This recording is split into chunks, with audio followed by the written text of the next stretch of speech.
chapter was insane. Not only did Yuta use his domain expansion against Sukuna, but his domain expansion is actually so powerful, it actually made Sukuna bleed heavily and is posing a threat to him. And we actually got more info on Yuji's new technique and his plan to save Megami. Beside the fact that Yuta's domain expansion is insane, it is a field of swords, it is incredibly powerful, and god, I cannot wait to talk about it because it is everything I ever wanted from Yuta's domain expansion as he absolutely destroys Sukuna this chapter. Let's get right into this. Be sure to leave a like, it helps out a ton, and of course subscribe for a ton of consistent and quality JJK content just like this, and thanks to special members of the channel. Alright, so let's just talk about the big thing, Yuta's domain expansion. And its name so far is Authenticity Mutual Love. It is a field of swords. It really does remind me of Byakuya, you know, from Bleach, how his Bankai has a whole bunch of swords. It really looks like that, and it seems like around them is just a whole bunch of rubble. Now, this is what's crazy. It seems like the actual sure hit of the domain that's in the domain itself is Angel's Curse technique, and this is just of the translations that we have so far. Once TCB comes out, I'm actually going to be doing an entire video breaking down this domain in depth with all that information, but so far it seems like the actual swords aren't the sure hit of the domain itself, at least with Scampia's translations. The actual sure hit that Yuta has put into this domain is a technique that he's copied, and as we've all theorized, it's Angel's Curse technique. So because of this, Sukuna has to use Hollow Wicker Basket at all time to not die, but because he's actually using Hollow Wicker Basket at all the time, he's not able to use half of his arms, so 2 of his arms, and 1 of his mouth. So he's basically, the entire point of getting the Heian body that made him OP, he's lost all of that power that he got from that, which obviously he's still Sukuna, he's still very powerful, but the fact that Yuta's domain is this powerful even without the sure hit, because what his domain is like I said in the beginning, a field of swords. There's just a whole bunch of swords, and in each sword is a copied technique that he has stored. So in this chapter, one of the swords that he hits Sukuna with is actually Thin Iced Breaker, and it completely destroys Sukuna, it makes him bleed.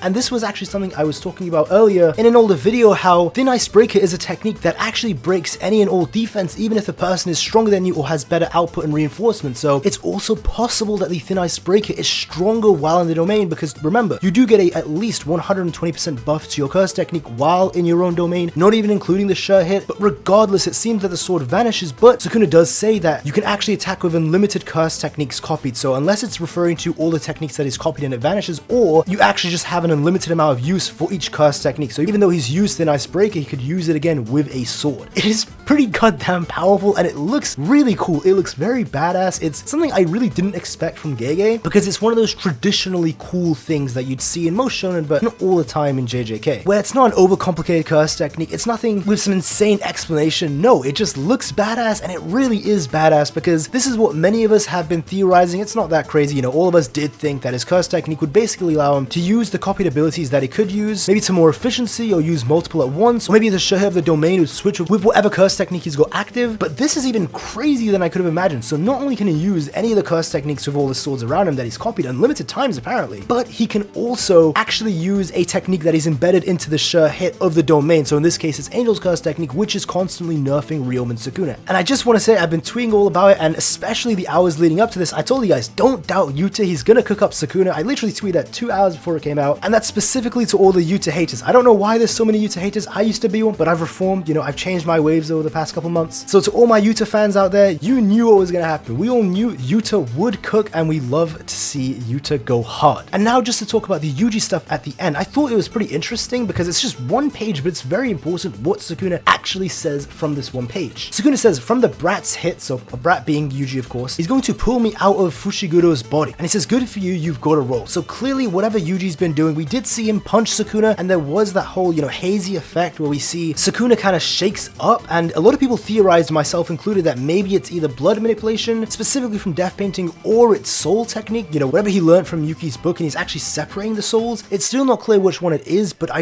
really do think it's gotta be a soul-based curse technique, since clearly Sukuna's talking about his soul actually being pulled out of Megami Fushiguro's body. And I do wonder, could Yuji actually use the swords as well, since they're not the sure hit, so could he pick them up and swing them at Sukuna? Maybe, maybe not, because it is Yuta's domain, so it's possible that only he can do it, and it does make you question, if Yuji could pick up a sword and use it on Sukuna, couldn't Sukuna pick up a sword and then use it on Yuta and Yuji? Or it's possible that Yuta can choose who can actually pick up the sword, so he'd allow only Yuji but no one else, or like I said before, maybe only Yuta can pull out the swords. And something pretty interesting to talk about that was said earlier in this chapter is that it does seem like Sukuna's reverse curse technique output is still slow, like I've been saying. Even though he incarnated and he clearly healed, his reverse curse technique output didn't fix, because that was something that was slowed down during the Gojo fight, and it does seem that also his domain expansion, he still can't use it, but Yuta notices that his reverse curse technique, it's slowly getting better, the output is slowly fixing, and you Yuta theorizes that over time, eventually, Sukuna's domain is gonna come back. It's gonna be sooner rather than later, so they need to defeat Sukuna as fast as possible, because if Sukuna gets his domain expansion, like we've seen in the Gojo fight, he's just gonna break Yuta's from the outside, not even including the fact that his domain is just better than Yuta's own domain expansion, so he would win a domain tug of war. But of course, he could break it from the outside anyway, so it doesn't matter. If Sukuna gets his domain expansion back, it's over. It's basically a race against time with a nerfed Sukuna who can't use 2 of his hands and 1 of his mouths, and they've also got Yuji trapped in the domain too, potentially Ino and Kusakabe also being in the domain, and they're just gonna jump Sukuna hard with Yuta's domain expansion. And there's also the whole stuff about Kenjaku at the end of the chapter. It's really not that interesting at all. Everything that was said, we literally know all of it. The star that Sukuna ate, yes, that was Tengen, and Kenjaku just basically gave his final words. And it is pretty cool to see that Toji was actually right with what he theorized, that if he had killed Geto back during the hidden inventory, all of the curses would have spewed out and gone out of control, so that's why he didn't do it, and he was completely right for thinking so. That's exactly what happened now, and that's why Yuta was actually late, and why they specifically needed to send Yuta, not Maki. It's only because Rika's really good at handling all the curses that would have come out, and she could have cleaned them up very easily, which she actually did in a partially manifested state too, so it didn't even eat any time away from defeating Kenjaku and defeating all the cursed spirits. Now, as for what I think is going to happen next chapter, obviously I do think it's still going to be really cool. I think Yuta's going to go hard next chapter, but I've learned my lesson from Kashimo. I did say from the Higuruma stuff, don't get your hopes up with Higuruma, he's going to die next chapter, and I've also learned my lesson from Gojo too. Even though it's really cool what's going on right now, it's easily possible that Yuta literally may die next chapter, even though he's going absolutely insane, and we just saw his domain expansion, which GEGE just did 3 times back to back to back, where characters cooking, you think they're going to go crazy next chapter, and Sukuna just instantly kills him next one. I'm not saying Yuta's going to die, I'm not saying it's guaranteed, I'm just saying I'm not going to put my hopes too high, but so far from what we've seen, it is pretty intense, and I really do wonder if Sukuna can last long enough to actually summon his own domain. I mean, who am I kidding? It's Ryomen Sukuna, it's Sukuna Kaisen. Of course he's going to last long enough, and of course he's going to pull off his domain eventually, but I wonder if that's how the next chapter's going to end. That's probably my prediction for the next chapter. They're very likely either going to wail on Sukuna hard, and maybe this might actually force Sukuna to start using the world-cutting slashes again, because there are conditions to use it. It's not like you can use it all the time, but I do think he can use it pretty consistently, whatever binding vow condition that Kusakabe theorized he has. I mean, he did use it again against Kashimo pretty casually, so if he really is forced to use it, he definitely could. Or maybe Sukuna's going to be pushed so far during this domain, he's actually going to open his shrine, and we'll see his flames again and whatever else he has. So maybe see a slew of curse techniques from Sukuna, which would be absolutely insane if we actually get to see it. And I really do hope we get to see Shrine, because Yuta was the last person that could possibly push Sukuna far enough to use his Shrine. If not Sukuna, it would have just been the merger, since it does seem like Sukuna wants to play around with that once he's done with this whole fight here. But it seems maybe Yuta might be the one to push him this far, as well as Yuji, who's also there. Let's not forget about him too, but it is going to be absolutely insane to see that happen. And again, remember, just like I tweeted out, Sukuna's hand is still lying around somewhere. If that hand is caught up in the domain bubble, you know, that radius around there, since maybe they probably should actually still be around that area where Sukuna chopped his arm off, actually it should be in this area. If Rika eats that hand and Yuta gets Cleave in his mantle as a sword and hits Sukuna with it, that may kill Sukuna, I can't lie. Obviously Sukuna's not going to die, but at least it would do insane damage to him. If that actually happens, I really do hope that happens, and Yuta just goes hard with a Cleave in his mantle hit on Sukuna, giving him a taste of his own medicine, potentially foreshadowing Yuji also using Cleave in his mantle in the future. They may have not even awakened yet, but he may do eventually. I do hope that's true. But if you did enjoy the video, be sure to leave a like, it helps out a ton. And of course, if you haven't already, be sure to subscribe for a ton of consistent and quality JJK content just like this. And of course, thank you to all the channel members as well. It is much appreciated, guys. Thank you guys very much. But that's all from me. Have a great day and take care.